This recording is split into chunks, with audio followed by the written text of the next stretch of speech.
ఆయన ఒక రియాల్టర్. పచ్చ పార్టీ నుంచి తొలిసారి ఎమ్మెల్యేగా ఎన్నికయ్యాడు.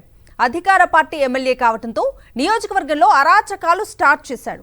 అప్పటి వరకు ఎంతో ప్రశాంతంగా ఉన్న నియోజకవర్గం కాస్త రియాల్టర్ ఆధీనంలోకి వెళ్లి రౌడీజానికి అడ్డాగా మారింది. ఎమ్మెల్యే అయి ఉండి ఎవరైనా ప్రశ్నిస్తే రోడ్డు మీద పడేసి కొట్టండి అంటూ తన అనుచరులకు పిలుపునిచ్చాడు. ఇప్పుడు ఇదే హాట్ టాపిక్ గా మారింది. ఆ ఎమ్మెల్యే ఎవరు, ఆ నియోజకవర్గం ఎక్కడుందో ఇప్పుడు చూద్దాం. పల్నాడు జిల్లా పెదకూరపాడు ఎమ్మెల్యేగా తెలుగుదేశం పార్టీ నుంచి రియాల్టర్ అయిన భాష్యం ప్రవీణ్ ఎన్నికయ్యాడు. స్థలాల అమ్మకాలతో బాగా సంపాదించి నారా లోకేష్ కు దగ్గరయ్యాడు. గత అసెంబ్లీ ఎన్నికల్లో సీటు సాధించుకుని నియోజకవర్గంలో అడుగుపెట్టినప్పటి నుంచి క్రిమినల్ అవతారం ఎత్తాడు. ఎన్నికల సమయంలో వైఎస్ఆర్సీపీ ఆఫీసులు తగలబెట్టించటం, పోలింగ్ బూత్లు క్యాప్చర్ చేయటం, దాడులు చేయటం వంటి హింసాత్మక కార్యక్రమాలు ప్రోత్సహించారు. ఇక టీడీపీ అధికారంలోకి వచ్చాక నేరుగా అసాంఘిక శక్తిగా మారిపోయాడు.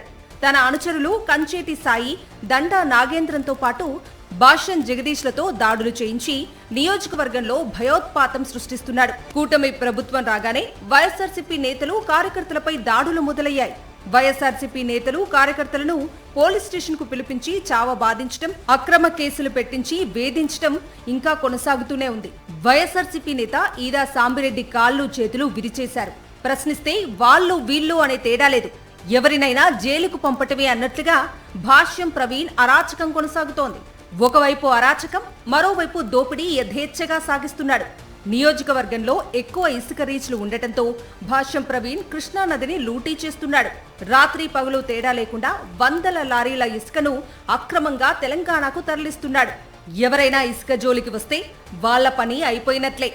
భాష్యం ప్రవీణ్ ఇసుక దోపిడీపై తెలుగుదేశం నాయకుడు శాఖమూరు శ్రీనివాసరావు అనేకసార్లు పార్టీ అధిష్టానానికి ఫిర్యాదు చేశారు. తన అక్రమ సామ్రాజ్యానికి శాఖమూరు శ్రీనివాస్ అడ్డంగా ఉన్నాడని ఆయనపైనే ఎమ్మెల్యే ప్రవీణ్ దాడి చేయించాడు. ఈ ఘటన పల్నాడు జిల్లాలో సంచలనం సృష్టించింది. ప్రవీణ్ ప్రోద్బలంతోనే శాఖమూరు శ్రీనివాస్ కాళ్ళు చేతులు విరగ్గొట్టారని ప్రచారం జరిగింది. తనకు అడ్డొస్తే ఎంతకైనా తెగిస్తాం అని వార్నింగ్లు ఇస్తున్నాడు.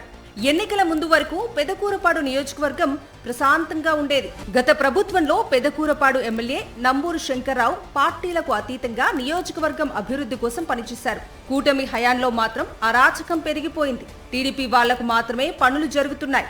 వైఎస్ఆర్సీపీకి ఓటేసిన వారిని పట్టించుకోవద్దని, పనుల కోసం వస్తే చెయ్యొద్దంటూ తేల్చి చెప్పారు. ఇక పోలీస్ స్టేషన్లో భాష్యం ప్రవీణ్ అనుచరుల పెత్తనం కొనసాగుతోంది.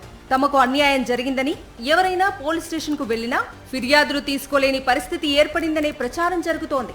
ఇదే నేపథ్యంలో ఎమ్మెల్యే భాష్యం ప్రవీణ్ వ్యాఖ్యలు తీవ్ర దుమారాన్ని రేపుతున్నాయి.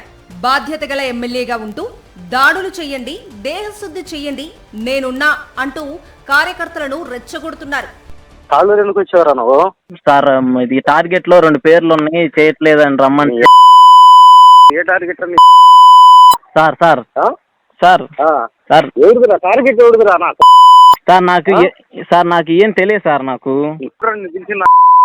సార్ సార్ సార్ అమృతరావు గారు లక్ష్మీనారాయణ గారిని పంపించారు సార్. ఆయన చెప్పి 2 పేర్లు చెప్పారు సార్. అవి చేశాను సార్ నేను. సార్ నాకు తెలియదు సార్ ఎట్లాంటి. తెలియకుండా పంపిస్తారు సార్. సార్ సార్ నాకు తెలియదు సార్. 2004 నుంచి నేనే కదా అక్కడ. తనకు చెప్పకుండా వెరిఫికేషన్ కు ఎలా వెళ్తావంటూ నోటితో చెప్పలేని విధంగా దుర్భాషలాడాడు.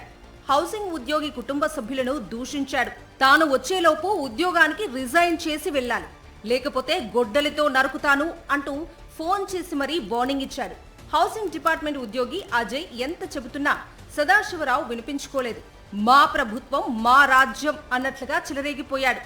ఒకప్పుడు ప్రశాంతంగా ఉన్న పెదకూరపాడు నియోజకవర్గంలో టీడీపీ నుంచి భాష్యం ప్రవీణ్ ఎమ్మెల్యే అయినప్పటి నుంచి అరాచకం రాజ్యమేలుతోంది.